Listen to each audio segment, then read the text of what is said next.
नारायण परावेदा देवा नारायणाङ्गजाः नारायण परालोका नारायण परामखाः नारायण परो योगो नारायण परं तपः नारायण परं ज्ञानं नारायण परागतिः तस्मातेकेन मनसा भगवान् सात्वतां पदिः श्रोतव्यकीर्तितव्यश्च ध्येयपूज्यश्च नित्यदा जयति जगति मायां यस्य कायाधवस्ते वचनरचनमेकं केवलं चाकलय्य ध्रुवपदमपि यादो यत्कृपादो ध्रुवोऽयं सकलकुशलपात्रं ब्रह्मपुत्रं नतास्मि। सर्वेभ्यः नमस्कारः। We are seeing the Narada Bhakti Sutras, the very famous work of Narada Muni. Now we saw the introduction of Narada Bhakti Sutras. We saw who Narada is and why his service or his work is so important in this world. Now, what is bhakti? Bhakti is actually a bhavana, a attitude, a feeling. It is a feeling, we can say. Normally, we have or we generate this feeling when we see an object or when we see someone. So, by that, we generate that feeling. But all these are temporary. Can we see an object and always create that feeling in us? Definitely no. Because for some time, when that object, even if it's a very costly car, when we buy it for some time, for 1 or 2 months, we will be so obsessed with it. After that, it will be old car and we want to buy a new one. So our object and our feeling of love is not permanent when we show that feeling of love or anything to outside object or a person. But what is bhakti? When that feeling, when that bhavana, then when that attitude is shown towards Bhagavan, then that feeling is called bhakti. Initially, we may need some form or mantras or shlokas or hymns or stories to generate that feeling in us. But when that feeling intensifies, naturally all these other external things will wither off.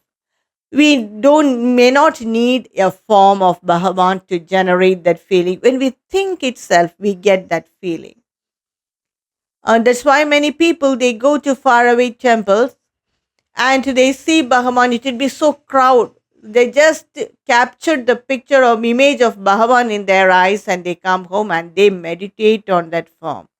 That form is not before them, but they meditate, they think about that form or that idol again and again to generate that feeling of bhakti.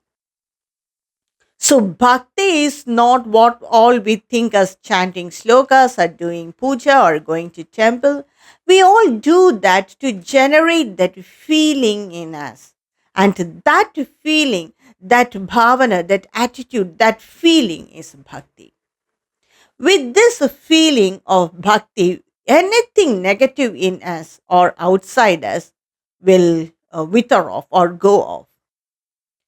Nothing from the external world will bother us, or we will be affected by anything from the external world, anything negative from an external world. Or even when we have some negative impressions in our mind, when we generate that feeling of bhakti, it will not affect us. So powerful is that feeling of love.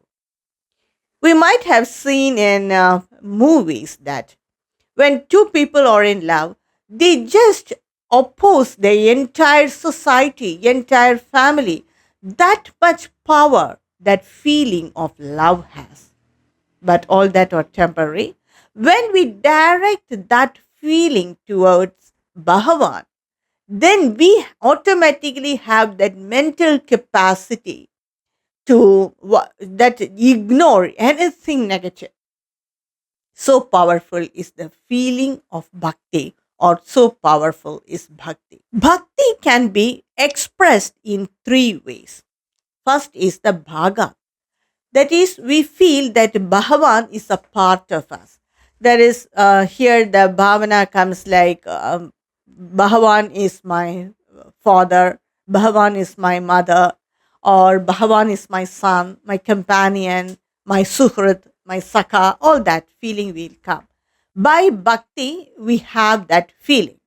When we worship Bhagavan Krishna for a long time, then automatically we get a feeling that after reading all these stories from Bhagavata and all, we get that feeling that Bhagavan is our child also. So we get that feeling.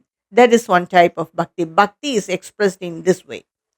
Another way of expressing bhakti is by doing seva, doing pujas, to decorate the place of Bhagavan, to do service in a temple, or to help the bhaktas prepare naivedya for Bhagavan. All these are doing seva for Bhagavan. After preparing naivedyam, feeding Bhagavan. So all these are seva. It is one way of expressing our bhakti. Another way of expressing bhakti is bhajana, to sing the hymn. While singing the hymns and chanting slokas and mantras, we are lost in that feeling of bhakti. In that feeling, we are lost. So that is another way of expressing bhakti. So all these are different way we express our bhakti in our normal life. There are two types of bhakti. Bhakti can be classified into two types as Gauna Bhakti and Mukhya Bhakti. So, what all I said as Seva, Bhajana, Bhaga, all these belong to Gauna Bhakti, which is very preliminary. The next higher stage of Bhakti is Mukhya Bhakti. Mukhya Bhakti is when we do puja to Bhagavan or when we go to the temple, we feel his presence. But that may not be permanent, temporarily. When we do puja, we feel his presence. And when we feed Bhagavan with the Naivedya, we feel his presence, that he is getting it from our hands. We feel he is present somewhere when we chant mantras. Some people, they hear the anklet sounds of Bhagavan. They hear him giggle. Devi Bhaktas, they hear the Bhagavan. Devi is near them. So like this, we feel the presence of Bhagavan. That is Mukhya Bhakti. So Gauna Bhakti is preliminary, and this Gauna Bhakti, when it intensifies, it becomes Mukhya Bhakti. And when Mukhya Bhakti it intensifies, that becomes the Parama Bhakti, Para Bhakti. That is the supreme devotion. In that supreme devotion, we merge in Bhagavan. Now we feel, in Mukhya Bhakti, what do we feel? We feel Bhagavan is near us. Bhagavan is getting Naivedya from our hands. He is asking for something to us. He is speaking with us. So what do we feel? That Bhagavan is different from us. So in Mukhya Bhakti, we feel his presence, but we feel that he is separate from us. But in Para Bhakti, what we feel is we merge in Bhagavan, either with this form or without this form. When we merge in Bhagavan with this form, it is said as the objective layer. When we throw off this body and merge in Bhagavan, it is called as the subjective layer. Many bhaktas, Parama bhaktas, they have this feeling. For some time, they are lost. So this is Parama Bhakti, supreme bhakti.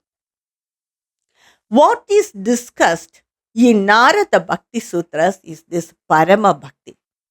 Narada Bhakti Sutra does not explain about the Gauna Bhakti or Mukhya Bhakti. It speaks about the supreme bhakti, that is the Parama Bhakti, Para Bhakti. In this Para Bhakti, we get knowledge of Bhagavan. We know what he is. Now we think, Well, he is that Rupa which we see in the temples or we see in the images. So when we say Narayana, immediately that image of Bhagavan come to our mind. But he is supreme than that form. That we do not understand, we cannot imagine because do not have the jnana of that. These para bhaktas, that is people who practice this parama bhakti, they know or they get that feeling when they say Narayana. Narayana is that indwelling soul, spirit in us. He is all pervading. There is no place in this world where he is not. This concept should come in our mind and it should be permanent, not just coming and going. So, this concept of supreme bhakti is the matter of discussion and analysis in this Narada Bhakti Sutras. And Narada Bhakti Sutras explain bhakti, this Parama Bhakti, this Para Bhakti or the Supreme Bhakti from different angles. Different shades of bhakti is analyzed in this Narada Bhakti Sutras in these 84 sutras. So, with the blessing of Sriman Narayana and the sage who wrote this work, Sage Narada Muni, with his blessing, let me begin this Narada Bhakti Sutras. The first sutra in the Narada Bhakti Sutra is Athatho Bhaktim Vyakyasyamaha. Athatho Bhaktim Vyakyasyamaha.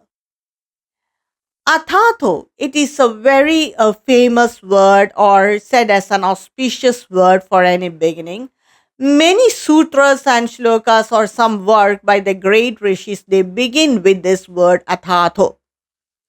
Even in Veda Vyasa, he wrote the Brahma Sutras. The first sutra of Brahma Sutra is Athatho Brahma Jignasa. And Jaimini Sutras also began with the word Athatho.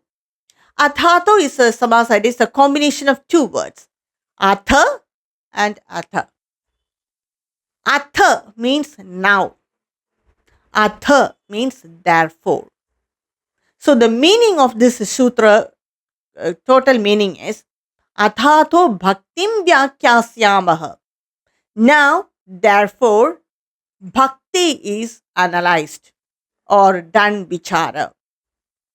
So that Athatho word, it's a combination of two words, Atha and Atha. Atha means now and Atha means therefore. Atha now is considered as a Mangalartha because it is said in the Puranas that when Brahmadeva, when he began this creation, he said, Atha Om. So now, Om. Now begins manifestation. Now creation. So Atha means it's beginning, it's Mangalartha, it's an auspicious word. First he said Atha. And Atha also means a beginning. So when we take classes, we say, now listen. So now begin to listen. So it is a Arambartha. And now also means Ananda, bliss. So now it is beginning. So this is work, that is this 84 shlokas, is beginning now. Natha. And the another word meaning or the word in that word is Atha. Atha means therefore.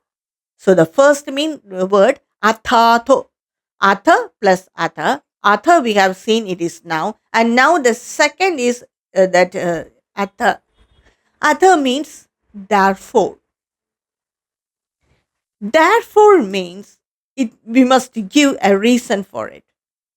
So what are the benefits of doing this vichara? So all that has to be given. Therefore, I am taking bhakti as the matter of discussion. This Narada Muni says. So what are the reasons for taking bhakti as an analysis? He could have taken jnana or some other subject in this entire universe. because he knows the entire universe. We do not know. He must have taken some other matter of this for discussion or for vichara or for vyakhyana. Why is he taking bhakti? He has given some reasons for it. The first thing is bhakti is very easy. It comes to all. Anyone can be a bhakta. There is no prerequisites for bhakti. If we want to practice Advaita philosophy, there are prerequisites. We must practice sadhana chatushtaya. And for Raja Yoga and all, we must have some dieting and all that, control of food. For bhakti, nothing is needed. No prerequisite is needed. Anyone can practice bhakti. That's why in Bhagavad Gita, Bhagavan says, even a worst sinner or criminal, if he worship me, I will bless him. So that is bhakti. In this world, manifested world, there will be so many negatives equal to positives. So how will that negatives revive themselves? One and only through love. No policing can work there. Bhagavan doesn't take revenge on someone or beat with a stick. No. He is the embodiment of love. So through that love, to understand jnana, and therefore I am taking this topic, Narada Muni says. Another thing is, it is universal. Narada Muni doesn't tell about the bhakti of Hinduism, of bhakti of Narayana, or bhakti of India. No.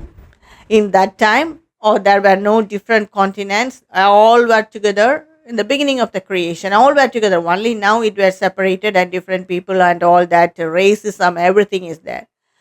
And different religions are there. But then it was only bhakti. And when we read the Narada Bhakti Sutras, we understand that it is beyond the religion and race. It is telling about bhakti, that feeling, how to generate that feeling. To generate that feeling, we may need an external form in the beginning. That form may be different. I may worship one form, another person may worship another form, and their rituals to get their feeling may be different. My way of rituals to get that feeling is different. I may chant one sloka in my language to get that feeling. Another person may chant another sloka or another verse in their own language to get that feeling. That is all not matter of issue here. How do we get that feeling? That is discussed in Narada Bhakti Sutras. So the bhakti is universal, just like hunger, it is universal. We all feel hungry. When it is 1 o'clock, we definitely feel very hungry. So I may take some food to appease that hunger. A person from a different continent may take different food to appease that hunger.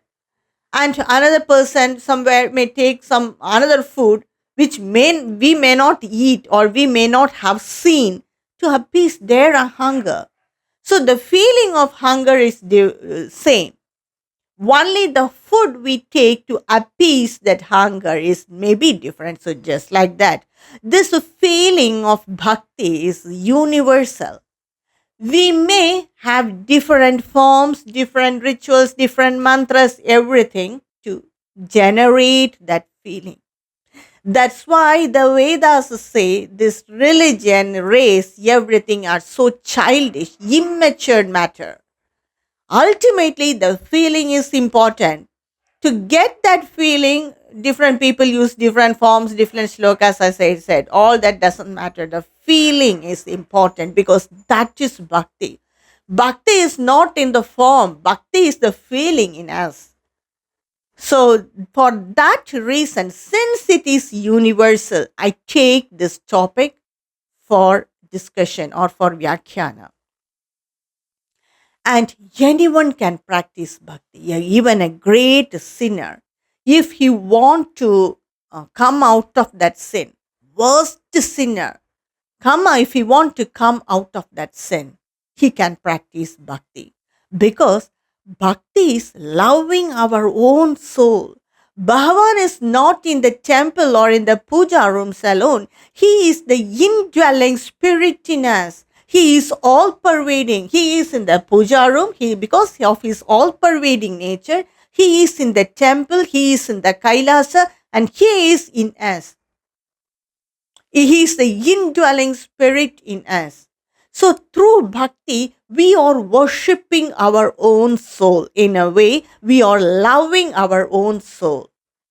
So far, we might have loved our own image, our own photograph, or our own wealth, or whatever it may be. But we have not thought about the inner spirit in us, the inner soul in us, the antaratma in us. Through bhakti, we are reaching that antaratma, our pure essence. So even a worst sinner has that antaratma, or otherwise he cannot exist. So, but his antaratma is covered by layers and layers and layers of negativity in his, from his mind. It is completely covered by negativity. So he cannot reach that antaratma so easily. But he has that indwelling spirit in us. So when instigated by a right guru or a right situation, he too can practice bhakti and reach that supreme stage. That's why many prisons have meditation hall, yoga practices, puja rooms, everything. So bhakti is so universal. Anyone can practice it. Even the worst sinner can practice it. And it is doesn't need any prerequisites to practice bhakti. For all these reasons, therefore, bhakti is taken as the subject for vyakhyana. Now, what is Vyakhyana? Vya is Vyakhyana. V means Vishesha, special. Kya means to tell about, to speak, to comment, or for that. And means from different angles. When a subject is analyzed from different angles, then it is Vyakhyana. Sometimes we do. When we like a person or when we do not like a person, we analyze him from different angles. He said this, so because he's like that. No, he didn't say that, so he is like that. His vision and his view was like that, so he is such and such a person. So, like this, we are great experts in analyzing any external subject or external person or an external object. Even when we want to buy a home appliance, we go to different stores, ask different people, get the different opinion, analyze it here and there, which is very temporary. When we buy it for 1 or 2 years, it will work. After that, it will be off. For that, we are spending so much time for analysis. So, why not to bhakti, which is permanent? It is the feeling we have to generate in it.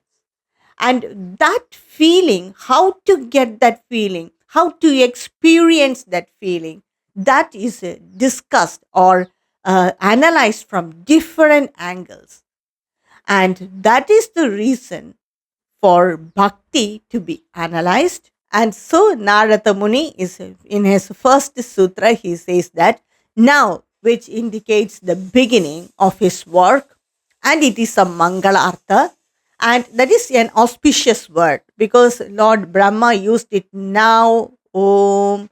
So it is a Mangalartha. It denotes a beginning. That now means, as I said, now listen. So, like that, we say when we are, everyone is in a crowd and many people are speaking about so many matters, we say, now please listen, we say. So, now denotes a beginning, and now means it is bliss.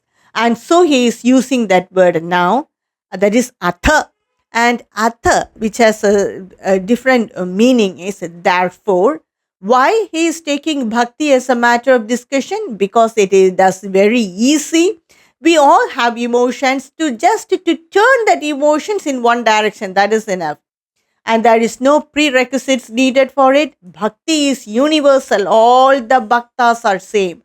Only the way they generate that feeling is different. They may use different forms. So it is universal. It is regardless of race, caste, creed, or anything. And bhakti, what is more important in bhakti is the feeling, blissful feeling when we practice bhakti. It takes us to the next level because it is so emotional, full of love. When we practice bhakti, that feeling of love itself gives us a blissful feeling because it is so blissful to practice bhakti. And so Narada Muni is taking this subject for Vyakhyana. Vyakhyana means analyzing a subject from different angles, different shades of that subject is discussed. So with this slok, the sutra, Sri Narada Muni begins his work. So the next sutra I will explain in my next upload. ॐ नमो नारायणाय